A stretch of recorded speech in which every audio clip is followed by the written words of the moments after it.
Lucas,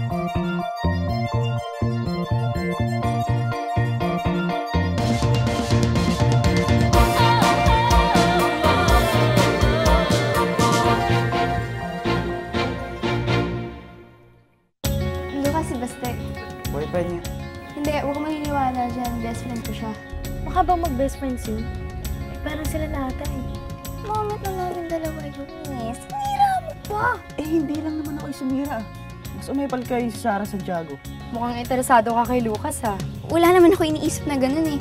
Ang sa akin lang naman, gusto ko bumalik yung pagiging close namin dati. Huwag mo nang asahan yun, Cindy. Ako na ang best friend ni Lucas. Lucas! Hindi. May napabuga lang. Wala.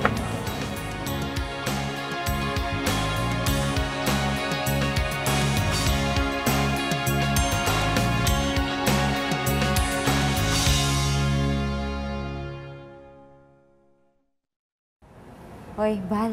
Asan ba si Cindy? Naku, nandyan lang yun. Huwag mo nang intindihin. Kasama naman si Baste. Nasaan ba? Nandyan lang. Love. Tingnan mo. Hindi ba yun yung anak ni Jaime Infante? Oo, si Lucas nga. Lucas? Sino si Lucas? Boyfriend ni Cindy? Asaan? Roberto. Andiyan na naman sila ulit. Paano ka niya? Kung bahala. Ayusin ko. Magsitayo po tayong lahat.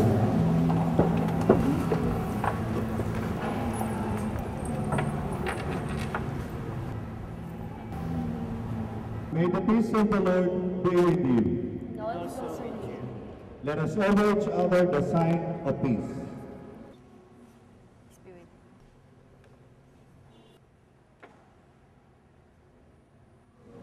Peace.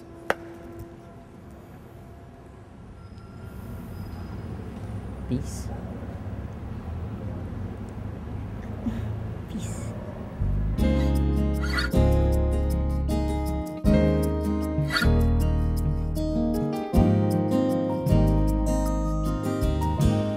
Tuwing kita'y nakikita, ako'y natutunaw. Parang ice cream na bilad sa ilalim ng araw. Ano ba naman ang sikreto mo? At di ka maalis sa isip ko. Ano bang gayumang gamit mo? At masyado akong patay sa'yo.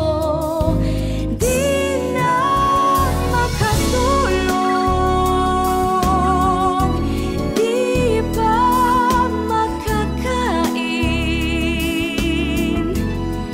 tagyawat sa ilong,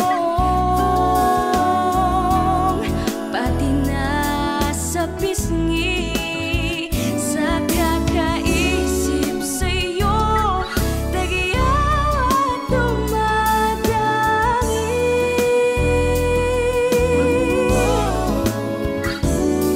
Kailan ba kita makikilala? Sana'y malapit. Hoy, ikaw. Hindi ka naman nag-misa eh. Nakatitig ka lang doon sa Lucas na yun. Hindi ah. Di pa nga tayo nakakalabas ng simbahan.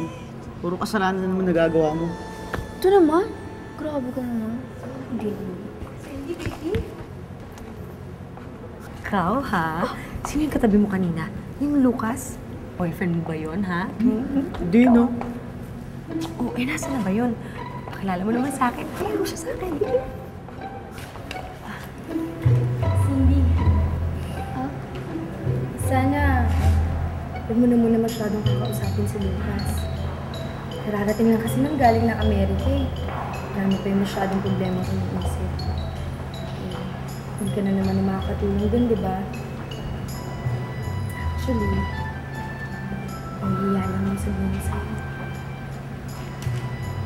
So yeah, God bless.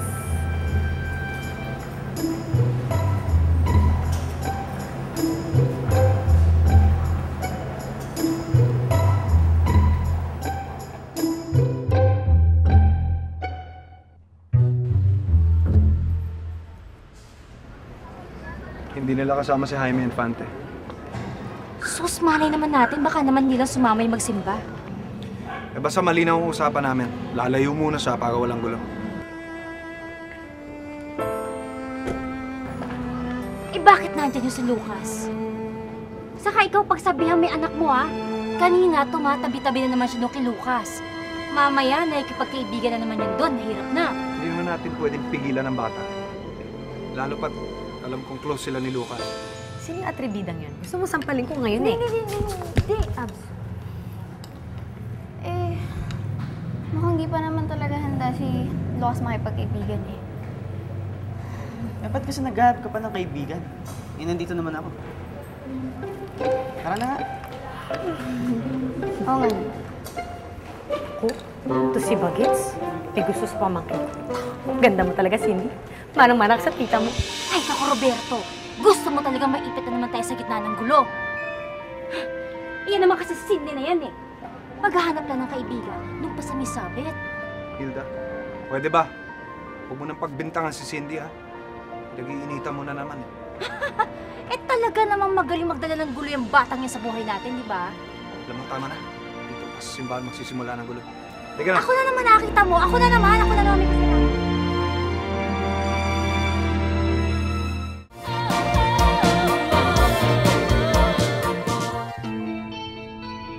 So, dun yung faculty room, tapos sa dulong auditorium. Eh, baby, saan ba yung canteen? Dun sa may chapel.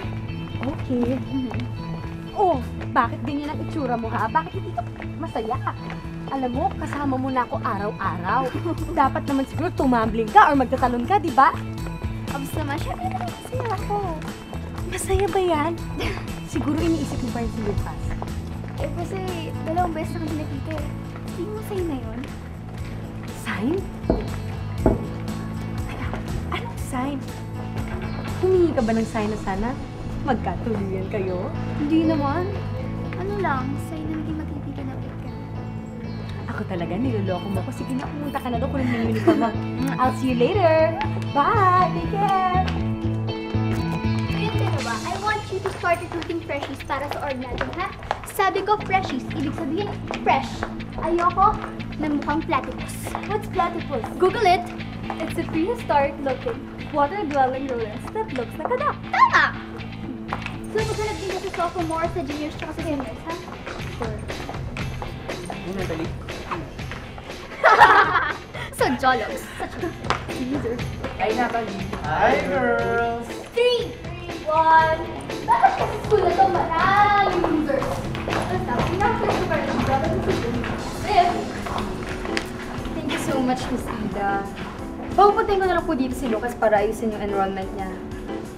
Si Sir Pete Serrano ang mag-a-assist sa kinakapatid mo sa enrollment, hindi ako. Binigyan ko na siya ng recommendation letter. That's the most I can do. Sabihin mo na lang sa kinakapatid mo, pumunta na lang sa faculty lounge after lunch, tapos kami na lang bahala. And I'll take care of it personally, okay? Thank you, Sir Pete. Thank you po, ma'am. Okay.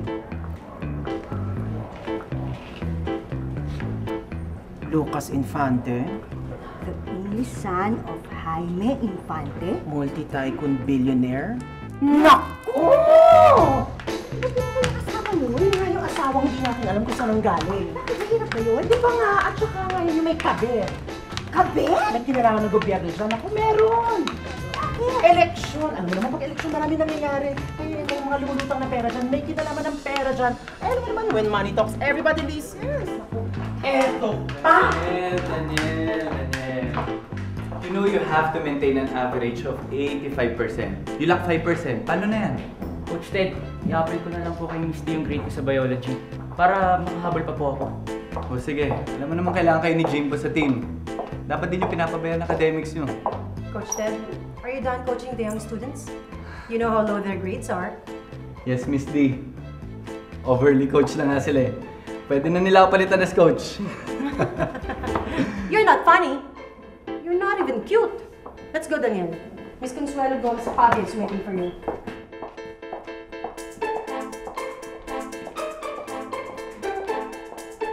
Mom, tatanggal ako sa team. Can you do something about it? Jimbo, shut up. Mom, they're ready.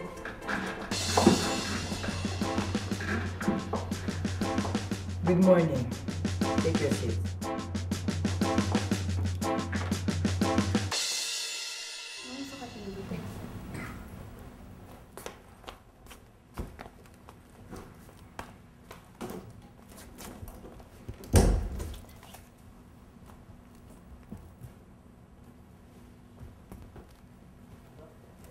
Ikaw naman, kung gusto mo talaga makilala si Lucas, eh di dumikit-dikit ka lang sa akin.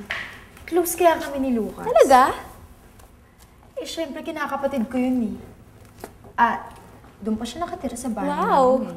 Talaga lang. Kinausap ko na nga kanina si Ma'am Ida para dun sa recommendation letter niya. Dito na mag-aaral si Lucas. Wow, talaga? Nakaka-excite naman yan. Malay mo, magustuhan ka ni Lucas. Sana naman magustuhan niya ako. Lagi na kayong magkikita. Oo, baka magustuhan ka niya talaga. Ang ganda-ganda mo, te. Talaga? Ang ganda ako. Ganda Coming mo. from you, Sarah. Sarah! Sarah! Sarah! Sarah! Ay, teka, miss, yung bayad mo, hoy! JR, Dennis, Jarvis. Sarah! Sarah! Sarah! Ba't ganyan suot mo? Ka-uniform ka na agad. Excited ka? Si Lucas. Dito na? Ha? Si Lucas Infante. Dito na ba siya mag-aaral? Saan mo narinig yan? Sa'yo lang din kanina. Nung nagsusukot ako ng uniform, narinig ko nagkukwento ka. So nakikichismis ka pala? Sorry, sige na. Friend ko rin naman si Lucas eh. Sige na, sabihin mo na sa akin. Totoo nga ba dito na siya mag-aaral? Eh, ano naman yun sa'yo? Siguro may gusto ka kay Lucas, no?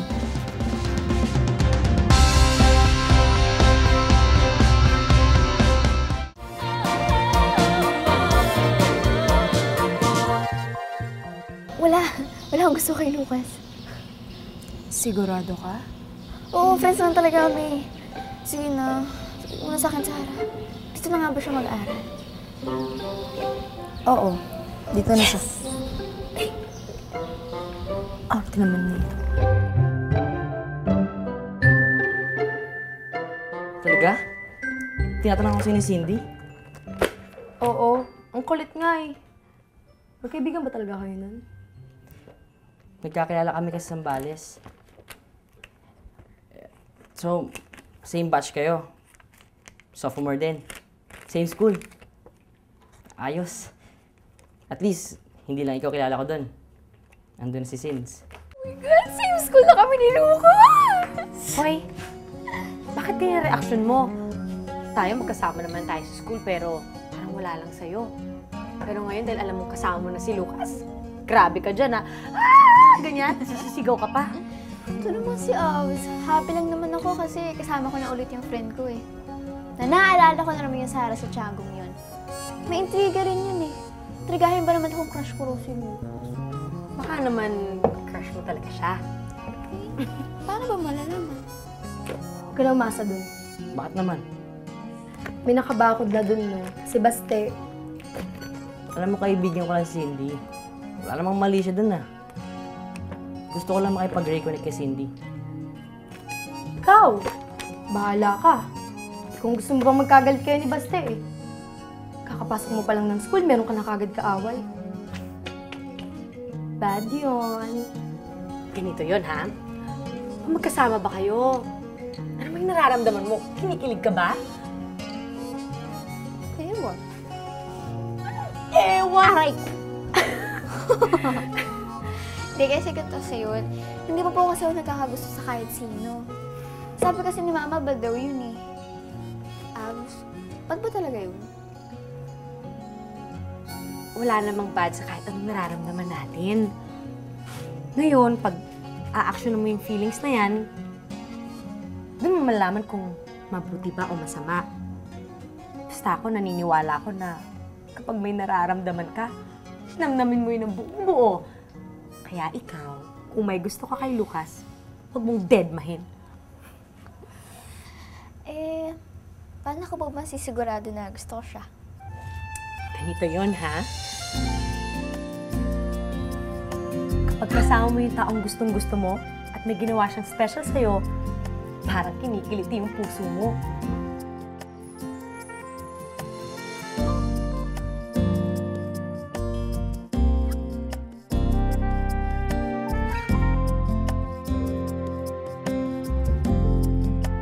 Kapag nahawakan ka niya, parang ang nakukuryente. At kapag magkaharap kayo, nag-uumapaw ka sa kasiyahan. So, nangyari na ba yun sa'yo? Ewan. Ikaw naman, puro ka ewan ko, hindi ko alam. Malalaman mo na lang yung pag nangyari na. Kahit ilang beses ko namang i-describe sa'yo, i-explain, hindi mo rin maiintindihan. Ikaw lang makakaalam kung ano talaga nararamdaman mo. Sabi nga sa kanta, listen to your heart. Pakinggan mo lang yan, nalaman mo rin ang sagot. So, ano na, kwentuhan mo pa ako. Gusto ko yung mga ganyan. First love, mga ganyan, young love, sweet love. Ano kasi yun? Itang, game. Yung kapag... Hala tayo, mukha mo tulong. Yung kapag tinititigan ka niya, naiiyak ka, pero gustong-gusto mo naman. Kahit simpleng usapan niyo lang, kinikilig ka na. Ay, ganyan din ako, ate. Tapos yung kahit hawakan niya lang yung buhok mo, parang sobrang niriban ka na ng bonggang-bongga. Ganon? Ganon! Bonggang-bongga. Ganon, sabi mo kanina, hindi mo alam. Pero ngayon... kasi hindi ko alam kung tama yung nararamdaman ko. Sa tingin ko, yun na yun. Ito na yun. Ayan na yun. Kailan ba kita Kanina kami pa ganyan-ganyan ka pa. makikilala? Sana'y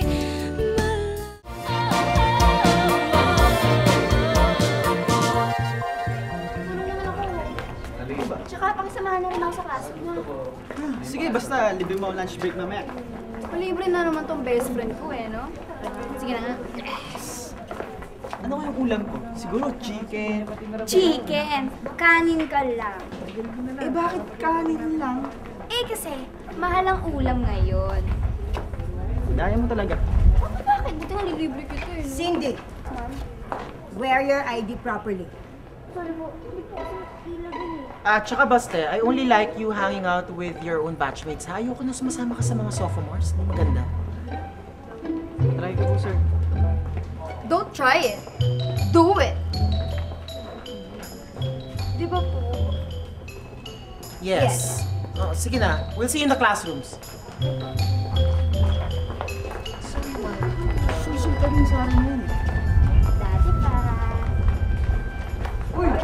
Cindy! Yo, Cindy! Nakita kita sa classroom ko. Ako nang buhat yung gamit mo.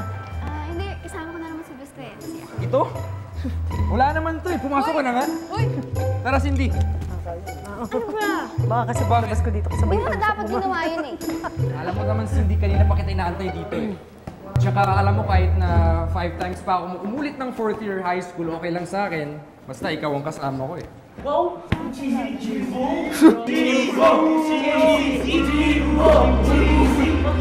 Quiet! Ano ingay-ingay nyo? Ikaw, dito ka. Kayo, di ba tapos na ang PE nyo? Ba't hindi pa kayo magpalit ng uniform? May practice pa kami, ma eh. Jimbo, can you just do it? Labo naman, oh. Tara, guys. Sorry, ma'am. Maangal pa. And you? Bakit naman puro kasama mo mga seniors? Ba't hindi ka mag-aral? Puro kalandian yung inaatupag mo. And wear your ID properly. Opo, opo.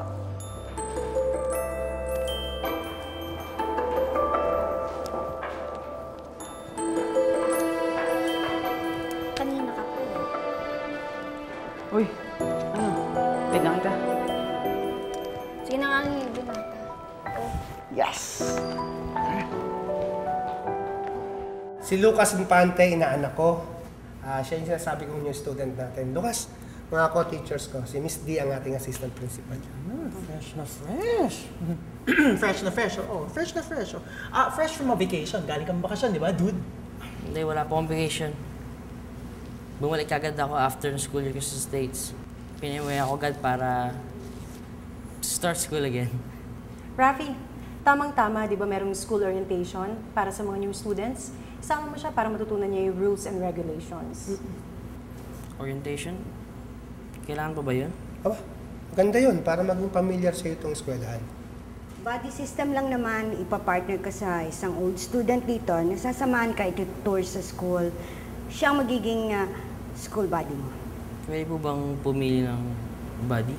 Bakit? May kilala ka na ba dito sa school namin? Oo, yung anak ko, si Sarah. Di ba? Hindi po. Si Cindy po. Cindy Gomez. Alam mo, Lucas, nakwento kasi sa amin ni Rafi na anak ka raw ni Jaime Infante, yung singer. Ngayon kasi yung nanay ko fan niya. Kumakati pa ba, tatay mo? Record producer lang po siya. Pero based na siya sa States, diba? Sinong kasama mo dito sa Pilipinas? Oo. Doon muna po kasi ako kay Ninong Rafi. Lucas, next time hindi na pwede yung ganyang look, ha? Oo. At lalong-lalo na itong eyeliner, ha? Hindi na pwede yung eyeliner kasi alam mo naman dito sa eskwelahan natin, baka mapagkamalan ka kasing bakla. Sige po. Sige, okay. Doon muna po ako kay Cindy. Si Cindy? Ay, sige. Ibigay mo na rin to sa kanya, ha? Para ma-excuse siya bukas sa homeroom. At masamahan ka niya sa school orientation tour. Okay, sige. Okay? Ingat. Ingat.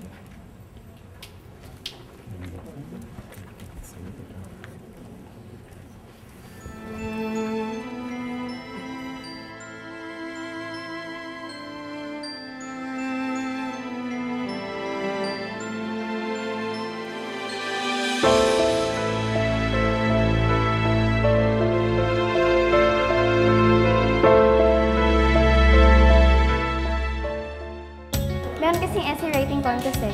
Once na Blue Moon yung title. Gusto mo sumali? Ang baduy? Blue Moon? Hindi mo na alam. Tagal na yun. Kinilimutan ko lahat ng nangyari sa Sambales. Bibida mo naman sa akin yung baduy mo sinsin. Basta pwede ba? Maghinay-hinay ka sa mga sinasabi mo. Bigay ni Lucas to. This is an ambush inspection para makita kung appropriate ba ang mga itsura niya para sa paaralan ito. Sarah, Miko, inspect mo sila. Pwede po ba ito? I-confiscate yan. Eh, hindi ko rin naman sinabing kami ah. Ba't sabi mo pa nga? May binigay siya sa'yo. Ito oh, binigay niya sa akin to. Wala akong naalala. Hindi kita binibigyan ng sigsing. Hindi tayo.